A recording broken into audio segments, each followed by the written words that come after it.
Assalamualaikum warahmatullahi wabarakatuh. Kami dari kelompok stunting. Di sini kami ingin mempresentasikan hasil diskusi kelompok kami yang berjudul stunting. Apa yang dimaksud dengan stunting? Stunting adalah kondisi gagal tumbuh pada anak balita atau bayi di bawah usia 5 tahun akibat dari kekurangan gizi kronik sehingga anak terlalu pendek untuk seusianya. Kekurangan gizi terjadi sejak bayi dalam kandungan dan pada masa awal setelah bayi lahir. Akan tetapi, kondisi stunting baru nampak setelah bayi berusia 2 tahun. Nah, selain itu, stunting adalah masalah gizi intergenerasi atau kualitas kehidupan sekarang itu ditentukan oleh kehidupan sebelumnya. Jadi seperti calon ibu stunting berpotensi melahirkan anak stunting, termasuk calon ibu kek yang tidak mengubah pola makannya saat hamil. Nah, begitu juga untuk faktor sosial budaya yang diturunkan antara generasi seperti kemiskinan, kurangnya akses pada kebutuhan dasar, ketidakmampuan menyiapkan pangan bergizi bagi keluarga, serta kondisi lingkungan yang tidak mendukung membuat masalah ini sulit diintervensi dan terus berlanjut. Selanjutnya ada penyebab stunting. Apa penyebab stunting? Stunting itu disebabkan oleh faktor multidimensi dan tidak hanya disebabkan oleh faktor gizi buruk yang dialami oleh ibu hamil maupun anak balita. Intervensi yang paling menentukan untuk dapat mengurangi prevalensi stunting, oleh karenanya perlu dilakukan pada 1000 hari pertama kehidupan dari anak balita. Nah, jadi penyebab stunting itu biasanya dari kurangnya asupan gizi yang diterima oleh janin atau bayi. Lalu kita lihat faktor yang menjadi penyebab stunting. Yang pertama itu ada praktik pengasuhan yang kurang baik. Lalu yang kedua masih terbatasnya layanan kesehatan termasuk layanan ANKE atau antenatal care atau pelayanan kesehatan untuk ibu selama masa kehamilan serta postnatal care dan pembelajaran dini yang berkualitas. Yang ketiga, masih kurangnya akses rumah tangga atau keluarga ke makanan yang bergizi. Dan yang terakhir itu kurangnya akses air bersih dan sanitasi. Next, ada konteks dan penyebab stunting, seperti kebijakan politik, ekonomi, ketahanan pangan, pendidikan, dan pendapatan keluarga, kurangnya asupan gizi, kurangnya ketersediaan pangan keluarga, buruknya perilaku higienitas pribadi dan lingkungan, kurangnya perilaku pengasuhan dan konsumsi, kurangnya pengetahuan praktis tentang kebersihan, kesehatan, dan gizi, budaya dan norma yang kurang mendukung, kurangnya kualitas pelayanan kesehatan, lingkungan yang kurang baik, dan juga buruknya status infeksi itu dapat menyebabkan stunting. Gejala stunting, yang pertama itu ada berat badan tidak naik atau cenderung turun. Selain itu, berat badan lebih rendah dibanding anak seusianya juga merupakan gejalanya. Tinggi badan anak lebih pendek dari anak seusianya. Terus yang ketiga itu pertumbuhan tulang tertunda, perkembangan tubuh terhambat, sama yang terakhir anak lebih mudah terkena infeksi. Next, ada dampak stunting. Yang pertama itu kemampuan kognitif berkurang. Yang kedua, mudah sakit.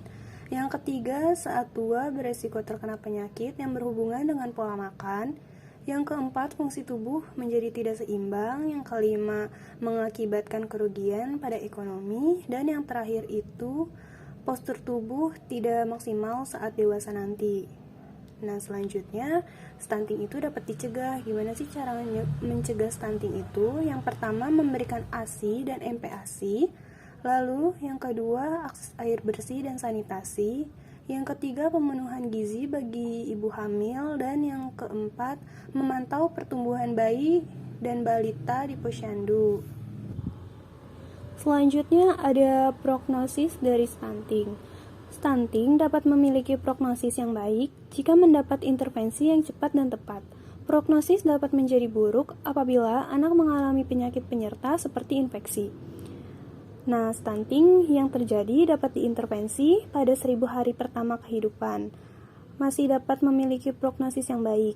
Bila stunting baru diterapi di usia 2 tahun, Tinggi badan atau perbaikan pertumbuhan linear mungkin dapat dicapai, namun perbaikan dampak stunting seperti fungsi kognitif dan sistem imun belum tentu dapat diperbaiki.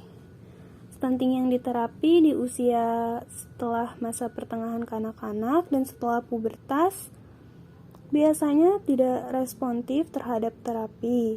Anak perempuan yang stunting beresiko mengalami maternal stunting saat ia hamil sehingga akan meningkatkan resiko mortalitas perinatal dan neonatal. Prevalensi stunting anak balita di Indonesia cenderung statis. Hasil riset kesehatan dasar atau Riskesdas tahun 2007 menunjukkan prevalensi stunting di Indonesia sebesar 36,8%.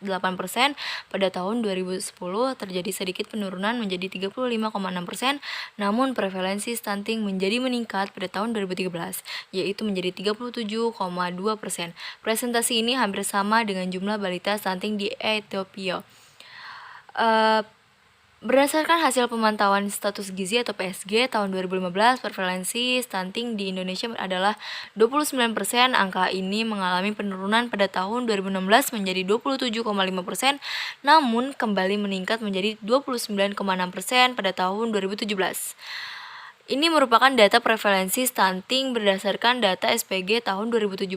Presentasi stunting yang paling meresahkan ada di Provinsi NTT, yaitu mencapai 40,3%. Berbeda dengan Provinsi NTT, Provinsi Bali menjadi provinsi dengan angka prevalensi stunting terendah, yaitu 19,1%. Di tahun 2019, angka prevalensi stunting nasional turun menjadi 27,67%. Meski terlihat ada penurunan angka prevalensi, tetapi stunting dinilai masih menjadi permasalahan serius di Indonesia karena angka prevalensi masih di atas 20%. Hal ini dikatakan oleh Menteri Kesehatan periode stunting menjadi 20% atas anjuran WHO.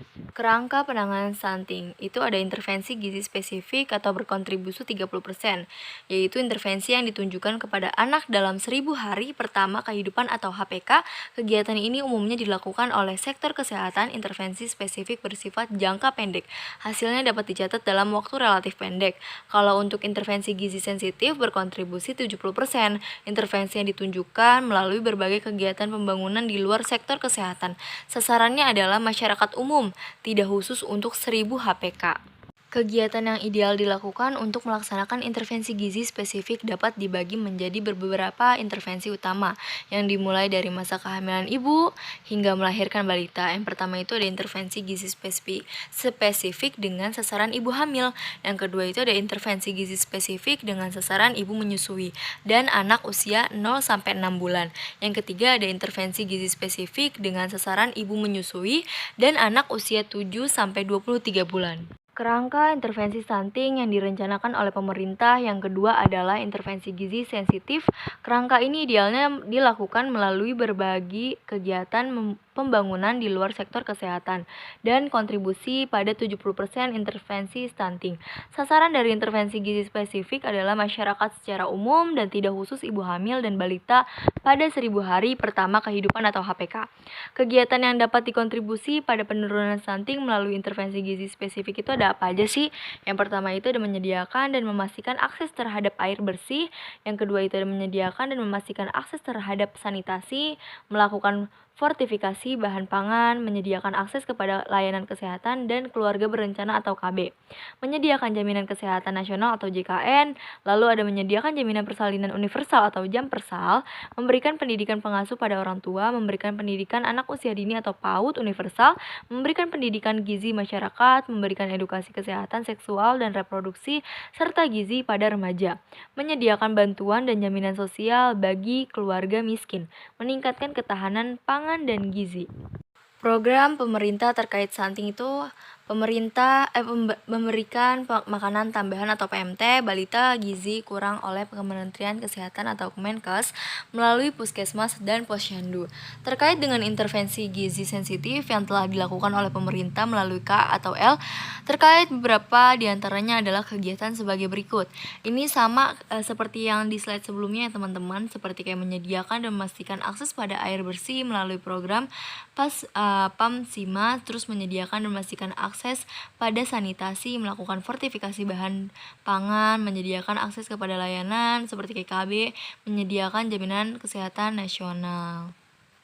Perubahan perilaku untuk penjagaan stunting ini ada 5 ya teman-teman. Yang pertama itu pola konsumsi, pola asuh, kesehatan diri dan kesehatan lingkungan atau rumah tangga, terus ada sosial budaya, ada juga yang terakhir ekonomi keluarga. Jadi teman-teman, ekonomi keluarga itu sangat penting sebenarnya untuk pola gizinya si bayi agar tidak terjadinya stunting seperti itu. Lalu di sini ada kesimpulan. Hasil penelitian menunjukkan bahwa ada hubungan antara berat badan lahir dengan kejadian stunting, sedangkan untuk usia, jenis kelamin, dan panjang badan tidak ada hubungan dengan kejadian stunting, sehingga perlu menjadi perhatian khusus bagi para ibu untuk memaksimalkan nutrisi selama kehamilannya dan bagi puskesmas untuk memaksimalkan kunjungan ANC dengan memberikan edukasi dan program dalam upaya pencegahan kejadian BBLR. Nah, ini ya teman-teman, kita ngambil dari jurnal yang udah tercantum yang ada di sini. Segitu aja presentasi dari stunting, kelompok stunting, kurang lebihnya mohon maaf. Wabillahi taufiq walhidayah. Wassalamualaikum warahmatullahi wabarakatuh.